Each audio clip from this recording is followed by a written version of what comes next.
আলাইকুম। আজকে একটা বিগ নিউজ অ্যান্ড বিগ তথ্য, যা হয়তো অনেকে জানেন বা জানেন না। যারা না জানেন তাদের জন্য আজকের আমার এই বক্তব্যটা। বিশেষ করে আজকের তথ্যটা বা আজকের কথাটা টপিকটা হইবে বিএনপির জন্য। তাদের জন্য বিগ একটা সুখবর। যে সুখবর তারা হয়তো অনেকেই জানেন না। দেশনেত্রী বেগম খালেদা জিয়া সে 5ই মে বাংলাদেশে আসতেছে। আমরা সকলেই জানি যে সে অসুস্থতার কারণে লন্ডনে গিয়েছিল চিকিৎসার জন্য। সেখান থেকে মোটামুটি সে সুস্থ হয়েছে এবং তার চিকিৎসাও শেষ হয়েছে। তাই সে বাংলাদেশে আসতে চায় এবং খুব শীঘ্রই আসতে চায়। আর টাইম ফিক্সড হয়ে গেছে অলরেডি, সে 5ই মে বাংলাদেশে আসবে। কিন্তু এখানে একটা বড় ত্যাগের কথা হইল, বেগম জিয়া অসুস্থ আমরা সবাই জানি, কিন্তু তারপরও সে দেশের জন্য আরও আসার সময় একটা ত্যাগ স্বীকার করে আসছে। যেমন আপনার সে তার টাকা আছে বা দেশের সরকার তার দেশে আসার সমস্ত খরচ বহন করতে চাইছে, কিন্তু বেগম খালেদা জিয়া সে ডাইরেক্টলি না বলে দিয়েছে এবং সে কোনো স্পেশাল কোনো বিমানে বাংলাদেশে আসতে চায় না। সে সাধারণ জনগণ যেভাবে এক দেশ থেকে আরেক দেশে আসে, বিমানে চলাচল করে, অনুরূপভাবে সে সাধারণ জনগণের সাথে আসবে এবং বাংলাদেশ বিমানেই আসবে।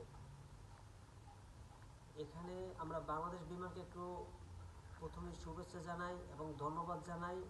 তার প্রথম কারণ হলো বাংলাদেশ বিমান ডাইরেক্টলি আপনার ঢাকা এয়ারপোর্টে আসার কথা ছিল, কিন্তু এখানে খালেদা জিয়ার জন্য হালকা একটু সুব্যবস্থা করে দিয়েছে এবং সে খালেদা জিয়ার ভালোবাসার উপর, খালেদা জিয়াকে যে ভালোবাসে, সেই ভালোবাসার জন্য সে ঢাকা এয়ারপোর্টে না আইসা সিলেটে আসবে। সিলেট থেকে ল্যান্ড করে খালেদা জিয়াকে ওইখানে নামানো হইবে এবং ওইখান থেকে সে ডাইরেক্টলি ফ্লাইটটি ঢাকায় আসবে। সো খালেদা জিয়ার একটাই কথা, একটাই বক্তব্য সবার জন্য, ছাত্রদলের জন্য, সে আসবে। দেশের কোনো অস্থিতিশীলতা সে দেখতে চায় না। তার জন্য কোনো ভিআইপি সিকিউরিটি গার্ডও দরকার হবে না। সে স্বাভাবিক জনগণের মতো দেশে আসতে চায়, স্বাভাবিক জনগণের মাধ্যমে সে বাসস্থানে যেতে চায়। তার জন্য কেউ দয়া করে রোড ব্লক করবেন না, আন্দোলন করবেন না। তাকে কোনো শুভেচ্ছা দেওয়া দরকার নেই। সে স্বাভাবিকভাবে আসতে চায়, দেশের কোনো ক্ষতি সে করতে চায় না। কারণ আমরা জানি, ভালো করে জানি বাংলাদেশের যানজট সম্পর্কে। সো তার জন্য যদি একটা রোড ব্লক করা হয়, একটা রোড থেকে তাকে নেওয়ার জন্য একটা সমস্ত গাড়িঘর বন্ধ করা হয়, বাংলাদেশে অনেক ক্ষতি হবে। অনেক অ্যাম্বুলেন্স থাকবে, অসুস্থ রোগী থাকবে, যেখানে অনেকের ক্ষতি হবে। সে চায় না তার একার জন্য আরও 10 জনের কোনো ক্ষতি হোক। এর নাম হয়েছে বিএনপি, যে কখনো অন্যের ক্ষতি করে না, সবসময়ের জন্য দেশের ত্যাগ স্বীকার করে।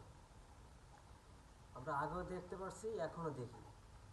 সো এখানে আমি কোনো দলের সাপোর্ট করি না, না আওয়ামী লীগ, না বিএনপি, না জামায়াত।